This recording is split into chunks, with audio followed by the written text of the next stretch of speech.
Heidi Nabala était un chauffeur. Il a entendu parler de Dieu et il a cru que c'est possible. Mais il ne voyait pas les signes, les prodiges et les miracles. Il est allé dans une grotte prier. Il a dit: Dieu, je ne sortirai de ce jeûne que si tu m'apparais. Si tu ne m'apparais pas, je vais mourir. Il est vrai que notre père Heidi Nabala s'en est allé, mais comment nous n'arrivons pas à vivre les miracles qu'il faisait au temps de sa vie? Alors le pasteur Marcel Outounasi va nous dire pourquoi et comment activer ces choses dans cette génération. Nos pères ont fait des grands miracles. Heidi Nabala a ressuscité des morts. Il a implanté 3000 églises en une année. Il a fait des choses extraordinaires. 3000 églises en une seule année. Il a fait des miracles extraordinaires. J'ai raconté cela il y a quelques jours ici. Un jour, je lisais ça dans un livre Né dans le feu qui raconte l'histoire d'Heidi Nabala. À la fin de ce livre, on raconte que Idahosa un jour est allé baptiser avec Heidi Nabala. Sur les eaux de baptême, il y avait dans cette eau, dans cette rivière-là, des crocodiles, et Idahosa a refusé d'y aller. Idahosa a refusé. Et Heidi Nabala l'a regardé, il a dit: homme de peu de foi. Et il est entré dans les eaux. Il a dit aux crocodiles: sortez un peu, j'ai un travail à faire. Et on a vu les crocodiles sortir des eaux comme ça. Un homme qui était capable de commander aux crocodiles. Et les crocodiles obéissaient à sa voix. Il a commencé à baptiser. Il a baptisé. Et à un moment, Idahosa l'a rejoint. Ils ont baptisé ensemble. Quand ils ont fini de baptiser, alors que Idahosa... Cet homme est mort en Afrique du Sud. C'est une histoire connue. Le jour où cet homme mourait, les morts ressuscitaient dans l'hôpital où il était. Et tous les malades qui étaient dans l'hôpital étaient guéris. En Afrique du Sud. Une histoire connue. On a exposé son corps au jardin botanique en RDC. Et alors qu'on avait son cercueil et on l'a mené vers sa dernière demeure, un paralytique était là. Il a dit: Mouzé, je n'ai jamais été guéri. Moi je prie à Nzambe Malamu, c'est l'église, Dieu est bon. Il dit: je n'ai jamais été guéri. Alors qu'il suivait, il a juste touché l'extrémité du cercueil. Il s'est levé, il a commencé à marcher. Et c'est lui le père spirituel de la plupart des généraux qu'il y a dans mon pays. Et moi, je viens de là. Cet homme de Dieu, un jour, il avait une de ses filles spirituelles qui s'appelait Tumba Shaumba. Sa fille spirituelle, c'est la mère spirituelle de celle qui m'a engendré dans la foi.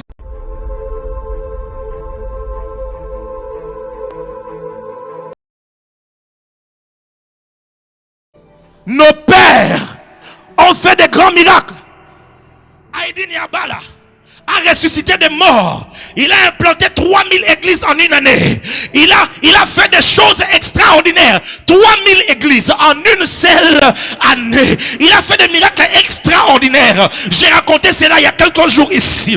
Un jour, je lisais ça dans un livre Né dans le feu qui raconte l'histoire d'Heidi Nabala. À la fin de ce livre, on raconte que Idahosa un jour est allé baptiser avec Heidi Nabala. Sur les eaux de baptême, il y avait dans cette eau, dans cette rivière-là, des crocodiles, et Idahosa a refusé d'y aller. Idahosa a refusé. Et Heidi Nabala l'a regardé, il a dit: homme de peu de foi. Et il est entré dans les eaux. Il a dit aux crocodiles: sortez un peu, j'ai un travail à faire. Et on a vu les crocodiles sortir des eaux comme ça. Un homme qui était capable de commander aux crocodiles. Et les crocodiles obéissaient à sa voix. Il a commencé à baptiser. Il a baptisé. Et à un moment, Idahosa l'a rejoint. Ils ont baptisé ensemble. Quand ils ont fini de baptiser, alors que Idahosa est sorti, Heidi Nabala mettait son pied dehors. Les crocodiles ont commencé à retourner dans la rivière. Un jour, on nous raconte que Heidi Nabala, une femme, est venue avec une grossesse en disant: je n'ai fait qu'avoir des filles et mon mari qui est militaire m'a promis que si je lui fais encore une fille, il va me chasser du mariage. Et tout, il lui a dit: tu auras un garçon. Et 9 mois après, elle est allée à l'hôpital. Alors que le mari revenait, je crois, le jour suivant, elle a mis au monde une fille. Alors, sans attendre tous les consignes des médecins, elle a pris son bébé. Elle est allée vers papa en disant: papa, ton Dieu m'a-t-il menti? Et Heidi Nabala l'a regardé, il lui a dit: femme de peu de foi, donne-moi l'enfant. Il élève l'enfant et dit: Katika jina la Yesu. Quand il redonne l'enfant, mes frères et sœurs, l'enfant était un garçon.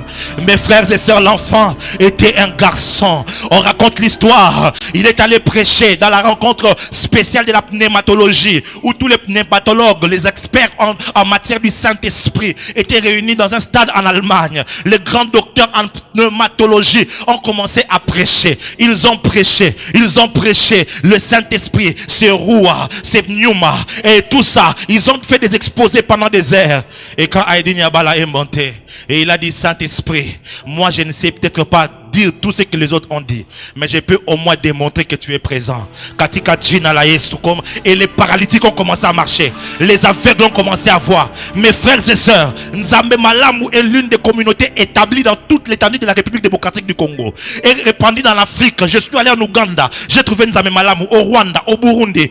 Vous trouverez cela en Europe, aux États-Unis, au Canada, partout. Haydn Yabala n'a pas prié en hébreu.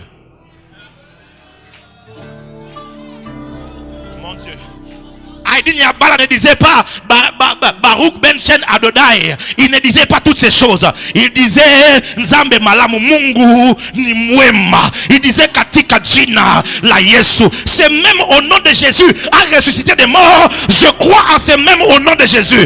Je n'ai pas besoin de changer de manière de parler. Ce n'est pas, oh mon Dieu, ce n'est pas en disant au nom de Yeshua HaMashiach qu'un miracle se fera. C'est en ayant la vraie foi au nom de celui qui était mort, qui a été enseveli et qui est revenu à la vie. Alléluia. Papa Alanga. Haydn Yabala était un chauffeur. Il a entendu parler de Dieu et il a cru que c'est possible. Mais il ne voyait pas les signes, les prodiges et les miracles. Il est allé dans une grotte prier. Il a dit: Dieu, je ne sortirai de ce jeûne que si tu m'apparais. Si tu ne m'apparais pas, je vais mourir.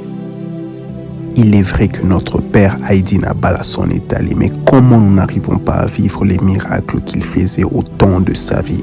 Alors le pasteur Marcelo Tounazi va nous dire pourquoi et comment activer ces choses dans cette génération.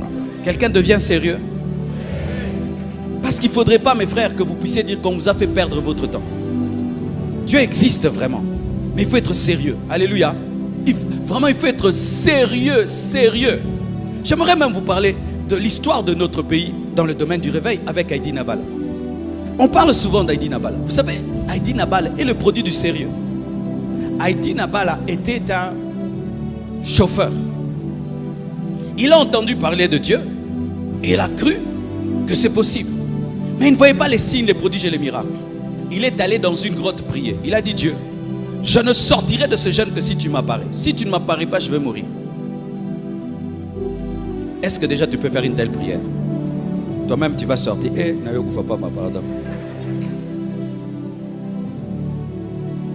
Et Dieu lui est apparu. Et cet homme a commencé à prier pour les fous. Les fous ont commencé à devenir des interprètes. Il a commencé à ressusciter les morts. Les morts sont devenus des pasteurs. En ce temps-là, dans Nzambe Malamu, les pasteurs c'était des morts ressuscités. Les interprètes c'était des fous. Quand on l'arrêtait, il allait en prison. La puissance de Dieu descendait en prison, qui commençait à prier même pour les femmes de ces geôliers qui n'avaient pas d'enfants et ils accouchaient. Et on le libérait à cause des miracles. Oh, donne-moi la main! Donne-moi la main! Dis: je veux ça. Alors voici une chose que tu dois faire. Commence à faire ces prières où tu dis à Dieu: je ne veux pas arrêter de prier si tu ne me parles pas. C'est le premier pas. C'est le premier pas des assoiffés, mes frères. Les assoiffés, ils font ça. Nous parlons trop de Jacob. Jacob qui a dit: je ne te lâcherai pas si tu ne me bénis pas. Mais il faut que tu entres en prière. Tu dis: Seigneur, je ne veux pas arrêter de prier si tu ne me parles pas. Mais toi, c'est Dieu, je te donne un 30 minutes. Hein? Alors tu te débrouilles avec les 30 minutes. Seigneur, il est temps que Dieu te bénisse, Seigneur. Ah, Seigneur. Tu te réveilles. Tu es en train de manger, Seigneur. Tu ne pries même pas avant de manger. Même avant de manger. Quand tu as déjà la nourriture dans la bouche, c'est quand tu te souviens qu'on prie. Et tu bénis la nourriture dans l'estomac. Tu manques de sérieux. Tu manques de sérieux. Tu manques de sérieux. Un homme déjà qui oublie de prier devant sa nourriture, est-ce qu'il prie avant de dormir? Est-ce qu'il passe même 1 heure du temps devant Dieu? Est-ce qu'il prie jusqu'à entendre la voix de Dieu? Est-ce qu'il prie jusqu'à connaître la volonté parfaite de Dieu? Est-ce qu'il prend un mois pour connaître la volonté de Dieu? Dieu est disponible. Alexandre a dit Nabala. La fille, il a soulevé la fille et il a dit Katika Djinana Yesu. En swahili qui veut dire dans le nom de Jésus.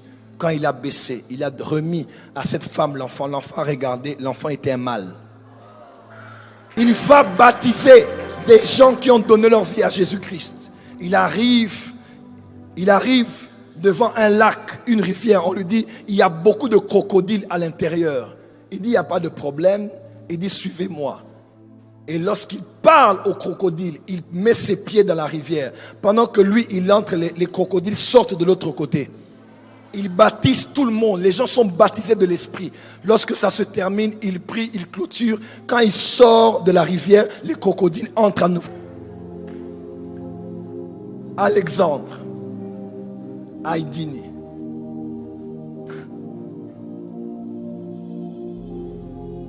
Alexandre Haïdini Abala.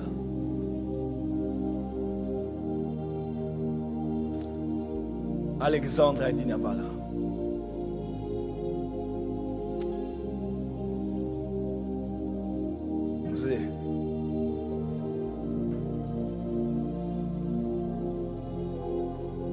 Où est le Dieu de nos pères? Alexandre Haïdini Abala.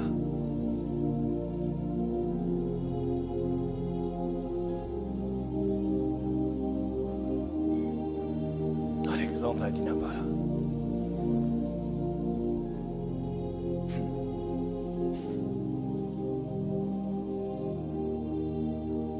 Au Kenya, il se retrouve dans une croisade de Tel Osborne avec ses amis brigands. Il dit à ses amis, on va voir si ce Jésus-là guérit les malades. Parce qu'il s'était révolté avec des prêtres catholiques au sud, à l'est de la RDC. Et il est présenté, Marc chapitre 16, versets 15 à 16. Il présentait les versets sur la guérison divine et les miracles. Et alors qu'il contestait, parce qu'il n'y avait pas de réalité de ces miracles, il s'est révolté contre la religion. Il est allé au Kenya. Tel Osborne est arrivé là, en pleine croisade. Ils ont fait exprès d'emmener une femme qui était aveugle. Et ils ont dit, puisque cette croisade se nomme Jésus-Christ est le même hier, aujourd'hui et éternellement, moi je n'ai pas vu ça, là où je priais. On va voir si cet homme, ce blanc, est venu nous mentir ici. Il dit, si cette femme ne retrouve pas la vue, on va tabasser cet homme, on va détruire la croisade. Et pendant que Tel Osborne prêchait la parole, et il priait, il a commencé à prier pour des malades. In Jesus' name, à l'instant même, cette femme a commencé à voir. Et c'est le jour où il a donné sa vie à Jésus-Christ. Il est devenu fils spirituel de Tel Osborne, autant que Benson Idahosa au Nigeria était fils spirituel de Tel Osborne. Cet homme a opéré dans les miracles comme pas possible. Et c'est lui qui est à la racine du réveil charismatique en République démocratique du Congo et dans plusieurs pays d'Afrique, Ouganda, Burundi et plusieurs autres pays. C'est cet homme que Dieu a utilisé. Un jour, on a emmené une femme. Cette femme n'avait que des filles. Elle était femme d'un militaire. Et le militaire lui a dit, je vais en mission. Si tu me donnes encore une fille cette fois-ci, je vais te chasser du foyer. Elle est allée voir cet homme, elle a dit, papa, en swahili. Elle a dit, papa, regarde ce qui se passe dans ma famille. Cet homme a dit, va ma fille en paix, tu auras un garçon cette fois-ci. Elle va, elle accouche une fille, déçue qu'elle était. Elle rentre voir l'homme de Dieu. Elle dit, homme de Dieu, Mouzé, j'ai donné encore naissance, j'ai encore une fille. Mon mari va finalement me chasser. Cet homme a dit, rien n'est impossible à Dieu. Elle a dit, donne-moi cet enfant. Cet enfant était une fille. Il a pris la fille. Il a soulevé la fille. Et il a dit, Katika Djinana Yesu. En swahili qui veut dire dans le nom de Jésus. Quand il a baissé, il a remis à cette femme l'enfant. L'enfant a regardé, l'enfant était un mâle.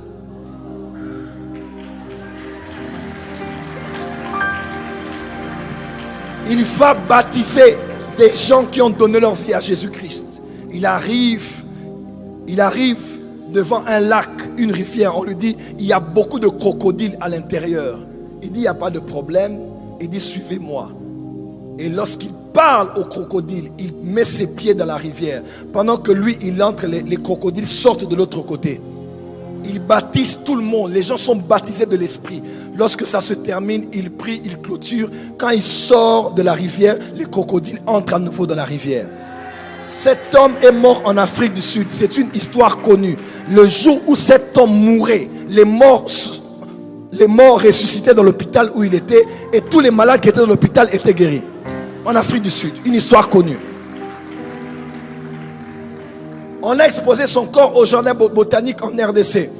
Et alors qu'on avait son cercueil et on l'a mené vers sa dernière demeure, un paralytique était là. Il a dit: Mouzé, je n'ai jamais été guéri. Moi je prie en disant: mais Malamou, c'est l'église, Dieu est bon. Il dit: je n'ai jamais été guéri. Alors qu'il suivait, il a juste touché l'extrémité du cercueil. Il s'est levé, il a commencé à marcher. Et c'est lui le père spirituel de la plupart des généraux qu'il y a dans mon pays. Et moi, je viens de là. Cet homme de Dieu, un jour, il avait une de ses filles spirituelles qui s'appelait Toumba Chaoumba. Sa fille spirituelle, c'est la mère spirituelle de celle qui m'a engendré dans la foi chrétienne. Un jour, il avait cette femme chez lui à la maison. Cette femme, Toumba Chaoumba, paix à son âme, elle est déjà rentrée auprès du Seigneur. C'était une femme de miracle. Je suis fatigué des femmes qu'on a aujourd'hui dans nos églises. Je suis fatigué. C'est toujours manicure, pédicure, cheveux, coiffure, parfum. C'est toujours shopping. Nous voulons des femmes de la race de ces femmes-là. J'ai été à un programme, moi Joël Francis. J'avais peut-être 20 ans. J'entre dans un culte. Je vois tout ma chambre venir. On emmène un fou. Je vous dis un fou. Avec des chaînes. On emmène là. On le tirait.